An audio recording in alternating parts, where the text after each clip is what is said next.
Bonjour Monsieur Jarvet. Bonjour. Je me présente, je suis Stéphane, je suis un membre de l'association UDA. Donc l'UDA, c'est une jeune association dont le sigle signifie Union au développement africain.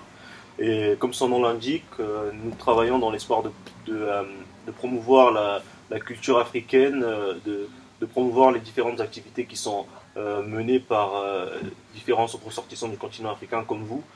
C'est la raison pour laquelle nous sommes là aujourd'hui, pour parler de votre travail et de ce que vous avez réalisé ici. Donc pour ça, nous avons quelques petites questions. La première question serait par rapport à votre parcours professionnel. Est-ce que vous pouvez nous en parler en quelques mots? Alors, mon parcours professionnel est assez atypique. Alors, j'arrive en France en 1985 et je commence en tant que pâtissier. D'accord. J'ai fait une formation dans la pâtisserie pendant 2 ans et la pâtisserie ne me plaît pas parce que les horaires sont... Oui, et puis, quand je finissais de faire les gâteaux, ce qui m'énervait, c'est que je faisais un art. En 2 minutes, on cassait mon travail. Donc, ça me vexait un peu. D'accord. Après, je suis parti dans la cuisine. J'ai fait la cuisine pendant des années. En même temps, je faisais du sport. Donc, je suis devenu en fait professionnel de rugby. Donc, j'ai laissé un peu ma profession un peu de côté. J'ai continué, je joue au rugby, je joue au rugby. Après, quand je suis arrivé en fin de carrière, j'ai repris mon ancien travail. Je suis rentré dans l'événementiel. J'ai commencé à avoir les discothèques. Après, bon, je suis revenu dans mon métier, qui est dans la restauration, parce que je me suis rendu compte que chaque fois que je mangeais dans les restaurants africains, j'étais pas satisfait, quoi. Je voyais qu'il n'y avait pas le cadre, il n'y avait pas de professionnalisme, c'était pas le goût que je voulais, je ne retrouvais pas l'essentiel de mon travail, quoi. Enfin, je ne retrouvais pas le goût de mes parents, ce qu'on m'avait appris. Et il n'y avait pas la décoration, il n'y avait pas l'image que je voulais, que ça soit représenté par l'Afrique. Ouais. Donc je me suis dit, bon, en tant que cuisinier occidentalisé, je vais africaniser cette cuisine. Voilà, je vais prendre les techniques de cuisson, les manières de travail à l'occidental, et je vais prendre les produits africains, et je vais travailler la même chose à la décoration, comme ça, et trouver un lieu qui soit représentatif à l'image africaine. D'accord. Voilà, parce qu'en fait, je suis un panafricain. Si vous allez voir un peu par le mieux, parce que bon, je pense que chacun de nous doit mettre une pierre à son édifice pour qu'on avance dans le même chemin. C'est ce qu'on a pu remarquer en rentrant dans le restaurant, la décoration, etc. Vous cherchez à nous, en quelque sorte, à nous emmener dans un univers un petit peu purement, typiquement africain, c'est ça? Ah, c'est ça, ouais, justement, parce qu'il y a des grands hommes qui sont autour d'ici, qui ont travaillé déjà, qui nous ont ouvert des portes, que j'aimerais bien que la nouvelle génération les connaisse. Voilà, les Von Sinka, les Kwame Nkrumah, les Toussaint, l'ouverture, Marcus Garvey, Thomas Sankara. C'est des gens qui ont coulé le sang pour nous. Ouais. Donc aujourd'hui, on a le droit de les connaître, quoi. En fait, c'est notre devoir de les connaître et de faire avancer ces connaissances-là pour tout le monde, quoi. Enfin, moi, de mon côté, je suis cuisinier, mais si je peux amener autre chose de plus, je le fais avec plaisir, quoi. Effectivement. Voilà. Donc, en parlant de ce qui est de votre cuisine, est-ce que vous avez des sources d'inspiration, des personnes qui vous ont marqué, sur desquelles vous vous inspirez pour votre cuisine?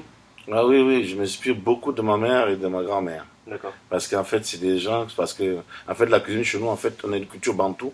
C'est que chez nous, autour de la maison, il y avait des jardins, en fait, c'est un restaurant autour de la maison. Ouais. Donc, il y avait des légumes, il y a tout, il y a des poules qui étaient là. Donc, quand on devait manger, on n'allait pas au marché, quoi. Ouais. On allait, on prenait une poule, on tuait, on arrivait dans un jardin, on prenait les poireaux, on prenait le piment qui était à côté, ou même quand on était malade, il y avait l'amertume, il y avait le sucré, il y avait le salé, il y avait tout autour de la maison, quoi. Voilà, tout à disposition. Normalement, toutes les maisons bantou, il y avait ça. Voilà, donc c'est ça qui m'a inspiré à faire la cuisine. C'est là que je retrouve plutôt ce goût-là. Parce qu'en fait, moi, ma cuisine, c'est plutôt comment on appelle ça. Je cuisine comme si j'écrivais. D'accord. En fait, ma cuisine, c'est une forme de philosophie, en fait. C'est de l'art, en fait. Voilà, c'est de l'art, voilà, c'est de l'art, parce que je ne veux pas cuisiner, je ne veux pas faire un mafé comme tu es un mafé normal. Je vais essayer d'autres choses, d'autres techniques. Parce que j'ai tellement appris dans la cuisine avec des chefs français qu'au jour d'aujourd'hui, je dois amener à l'Afrique à se dire qu'avec le peu qu'ils ont, il ne faut pas qu'ils restent avec leurs acquis, quoi. Ouais. Il faut qu'ils développent, qu'ils changent, qu'ils aient d'autres inspirations. D'accord. Du coup, dans vos recettes, dans vos plats, vous mixez différents ingrédients. Est-ce que vous utilisez que des ingrédients purement africains, ou est-ce que vous les mixez avec... De toute façon, je ne peux pas faire autrement, j'ai double culture. Je suis venu ici, j'avais 12 ans. Ouais. Donc je suis venu en 85, j'avais 12 ans. Donc j'ai la culture occidentalisée, qu'on veuille pas. Hein. J'ai grandi ici. Et puis j'étais formé par des chefs français.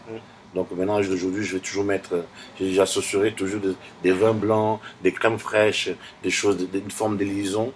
Je trouverai pour essayer d'équilibrer l'amertume, l'acidité, le sucre. Voilà. On peut essayer de trouver un équilibre, quoi. Voilà. Mais ce que je ne veux pas perdre dans notre cuisine, c'est le fondamental de la cuisine africaine. Ça veut dire que c'est des gens à l'indolé, j'aurai toujours les mêmes bases, mais je décorerai autrement, mais je garde toujours la même technique, les mêmes manières de cuisson.